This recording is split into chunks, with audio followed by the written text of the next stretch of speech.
Welcome to another edition of Bear Down with Brian Jeffries. That would be me, and joining us this week is Jim Anderson, head men's golf coach at the University of Arizona, 8th year there, and the program's certainly on the rise. Last 2 years, they've gone to the regionals. Of course, this season, like all sports, interrupted, unfortunately, and looking forward again to the fall and in the spring. So, Jim, first of all, thanks for joining us, and most importantly, want to know how you and your family, your staff, your players, how's everybody doing right now? Thanks, Brian. Yeah, I really appreciate the opportunity to jump on with you today. And the team's doing well. Everyone that we've been in touch with, some as a group and some individually, everybody seems to be handling it as best we can. And my family is doing great here. We're bunkered in at home and learning how to share our space and wishing I'd have bought a bigger house. But it's all in all, everyone's doing quite well considering the circumstances that we're all faced with right now. All right, that's great to hear. You have a couple foreign players on your roster, correct? Have they both headed back, been able to get home okay and good there? Yeah, and both of them had a little bit different journeys making it home. So Adric Chan is from the Philippines. He was competing with us in San Diego on, the day that we finished competing on Tuesday and it was over spring break. So he was going to be returning to Tucson after visiting some family in Southern California. To get ready for our home event, the NIT. And he called me on Thursday, the day that most of the news was breaking. And now we obviously know what was coming, but he was making plans Thursday night to get home and fortunately was able to get on a plane Saturday in LAX, didn't ever make it back to Tucson to get his stuff in his dorms. And he safely returned, quarantined for a time there. And everybody, he and his family are doing well at home in the Philippines. And Santeri Lahisma from the other side of the world, Finland, he and his family actually had traveled to Tucson. We were going to be competing, like I said, at the NIT. And so they were here preparing to watch him compete. And they nobody got stuck, but they were here longer than anticipated because of the airfare situation. And it was fortunate because Santeri and I were in close communication. And it was really nice that he wasn't here alone during that time because it was, like we all know, very uncertain. And there was a lot of information and misinformation and things that we just didn't know or understand and still trying to do. But they were fortunate enough to book a flight, got to the London, and then connected up to Helsinki. I want to say it was probably 5 or 6 days after his parents intended to travel home. So both of our international players are home safely now with their families, which we're very thankful for. All right. That's great to hear.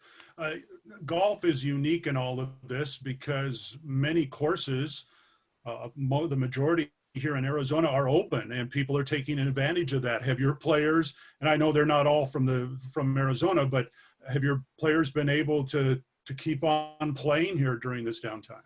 Yeah, they have. And I have some mixed emotions about it. I think it's great that they're out being able to use up time and playing and practicing and working on their games. I also know there's a bigger picture here, and that's part of why our assistant coach, Chris, and I haven't been really persuading them to practice and work on their games in the way that we would be if we were here together with the team right now.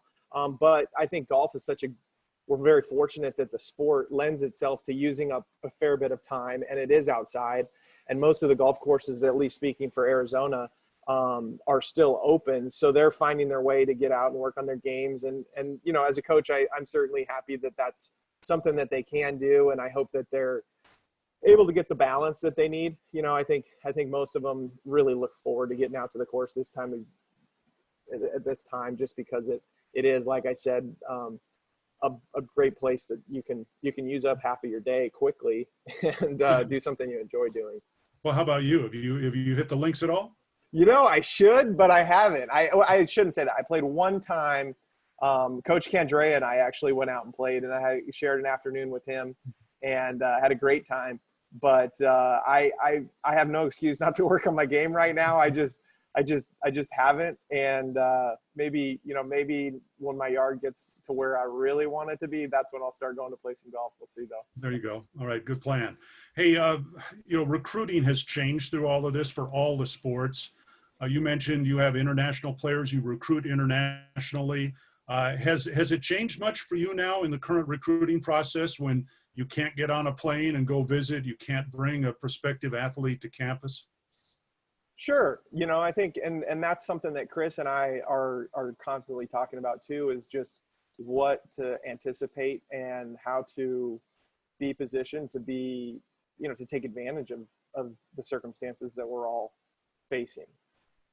And, thanks to our leadership and Dave Hickey and Erica Barnes and Coach Kendra, who I mentioned, we're very fortunate that the NCAA decided to grant that extra year of eligibility for the student athletes. So speaking to the recruiting piece, part of the recruiting now is going to be recruiting some of your players to stay on the team for an extra year. And for us, that's a really strong position to be, because we're very excited about the team that we have. We've been playing quite well this year, and welcoming back 3 seniors next year will be great.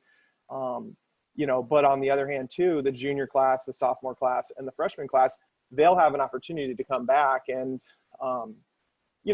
Chris and I will be making some decisions on possibly recruiting fewer players for the future on the assumption that some of the current guys will be here for an extra year. So it isn't all bad. I think there's a lot of positives that are coming from the circumstances, and we're very fortunate that we have such a great offering here. And the kids that we've signed are really excited about the opportunity to compete next fall. And they know it's going to be more competitive, but that's also why they picked the U of A, and golf at the U of A has always been extremely competitive, and you have to play great to be able to travel on our team. And those that we haven't signed, who we continue speaking with, are fully on board. And we think it's going to present us an opportunity to have a more clear picture of what we will look like in the future without having to try to add pieces that we would have otherwise been looking for right now. If you could wave your magic wand and talk to, and I'm not asking you to recruit anybody specifically here, but just, it's always fascinated me, how young should both men and women, boys and girls, really get serious about playing golf if they want to get to the level to play at a school like Arizona? Yeah, it's a great question. And I find myself talking out of both sides of my mouth on this answer sometimes, because it's important. And the kids that are oftentimes excelling to the level that attract our attention have designated themselves to the game of golf for years and years and years. And sometimes that's the only sport they've played. But we've had a number of guys on our team, Briggs Deuce being one of them, who comes to mind right off the top of my head. Chase Syncovich is a freshman from California. Briggsy's from Sierra Vista, Arizona. Briggs grew up in a baseball family, and both of his brothers played Division I baseball. And it wasn't until, close to the beginning of his high school did he really designate himself as a golfer. And it doesn't mean that it wasn't easy, or it was easy for him. He had to push and grind, and he was on the wrong side of some decisions at certain points in his career, maybe because he hadn't advanced that far. But he was late to the game, and now he's one of our very best players. So I don't think there's a for sure great answer to that, Brian, because kids that play from 7, 8 years old and love the game, they can excel and be good enough to be on our team. But then we don't close the door to great athletes either, and so it can go both ways from my perspective. When did you first get the bug? When did golf first enter your life? For me, it was when I was quite young. My dad was a PGA pro, and he got my brother and I, who I'm 2 years older than, started probably 5, 6 years old is when I started get going. And then, of course, I grew up in South Dakota, so our golf season was quite short, and it gave me an opportunity to really play and practice and do everything I could for those 6-5 months through the summers, and then I'd do other things during the winter. But once I got going and started competing, it's when I learned how much I really loved golf. And I was lucky to get to play, in an area where it maybe wasn't as challenging to be one of the best players. And so that gave me confidence. And then, you'd get to the next age group and you'd get knocked down and you'd have to get back up. But, I was lucky to be exposed at a very young age. Okay. Favorite course you have ever played? I think for me, it's probably that I've played or Yeah. visited. No, first, let's go with two questions here. We're going to start with the favorite place you've played. I was lucky enough to play Chicago Golf Club, and it was magical. Okay. And so what's your favorite course you've ever been to watch golf, I guess? We go to some amazing ones with our team, but I would be remiss if I didn't say St. Andrews. I watched a tournament at St. Andrews recruiting, and Santeri, who I mentioned earlier, played there, and it's definitely a place that anyone with even a little bit of passion for golf, you should visit, because it is very, very special. Okay, so what's your dream course of playing that you haven't yet, that it's on your bucket list? You say, this is where I've got to get out there someday. Man, I mean, especially this time of year, Augusta National would probably be one. I think probably getting to play a course like Cypress Point would be one that I'd love to go to, because I've been to Monterey so many times, and you take the 17-mile drive and you can see the couple holes and you can kind of see around the corner, but you don't really know, and you've seen the pictures. So I'd probably pick that one. Okay.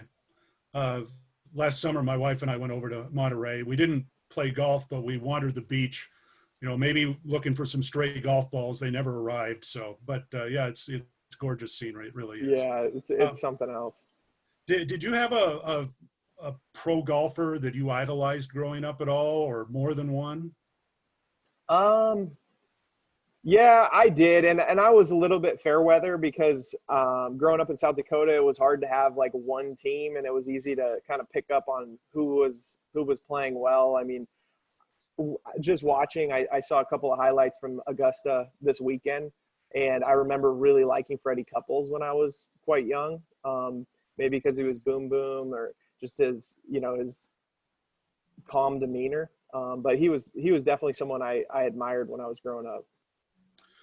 So we talked about your current players, got a chance to bring some seniors back. The program has been on the rise, as I mentioned initially.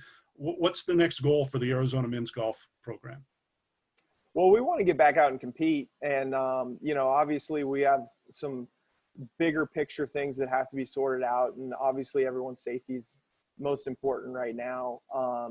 I think moving into next season, whenever next season begins, it's going to be, I told the team, I said, listen, I'm really glad I'm not Coach Johnson or Coach Candrea, because golf is a very objective game. And amongst our team, whoever shoots the low scores, those are the players who are going to get the opportunities to play. That doesn't make any difference if you're a fifth-year senior or an incoming freshman.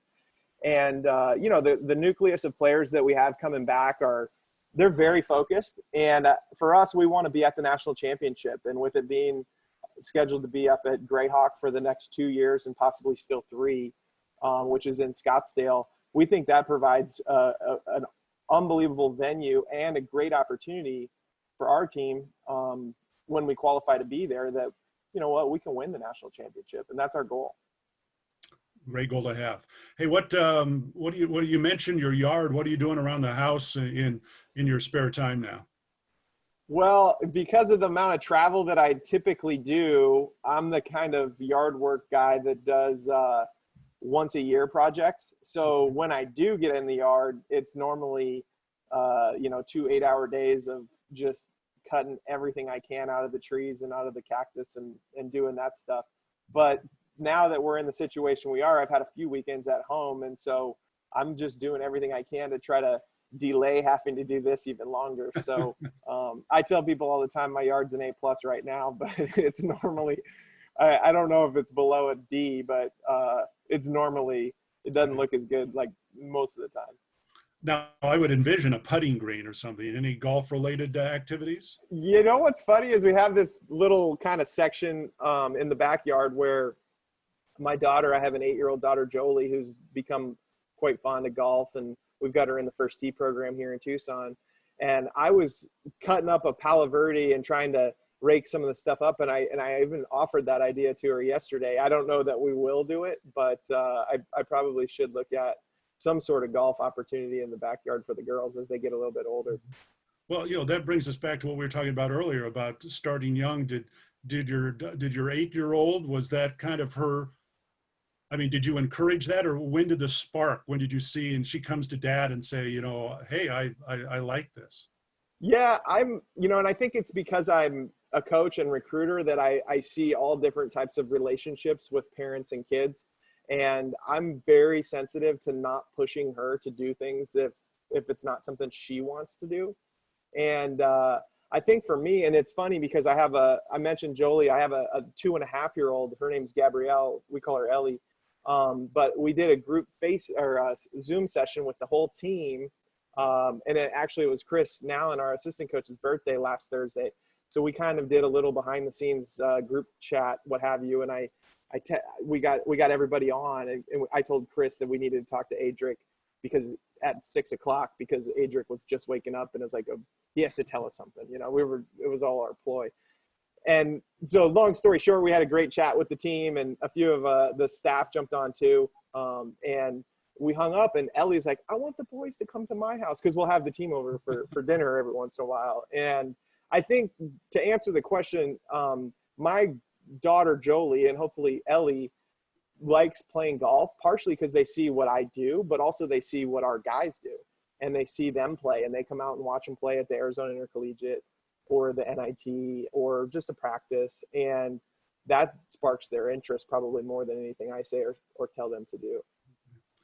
When this is all over, and it will be at some point here, hopefully in the near future, other than golf, Jim, what's the first thing you want to do when we can all get out of the house again? For me, it's going to be, it's funny. I was thinking about this chat, and I was thinking I think it's going to be going out to dinner. I think just the idea of going to some of the great restaurants in Tucson and being able to have it's funny. We're doing the right thing, but the freedom to get out and say, hey, let's go out to dinner tonight. And I just enjoyed getting to do that with my family and seeing people out. I think that's what I miss the most right now. And I'll be looking forward to the day when they say, okay, we can get back to it. You're not alone. Hey, Jim, appreciate your time. Glad your family are doing well, and your team as well. We look forward to seeing everybody back together, and in the fall in particular, and best of luck to the Wildcats on the links. Thanks, Brian. I really appreciate it. Bear down. All right. Thanks for joining us on Bear Down with Brian Jeffries. We'll see you again next week.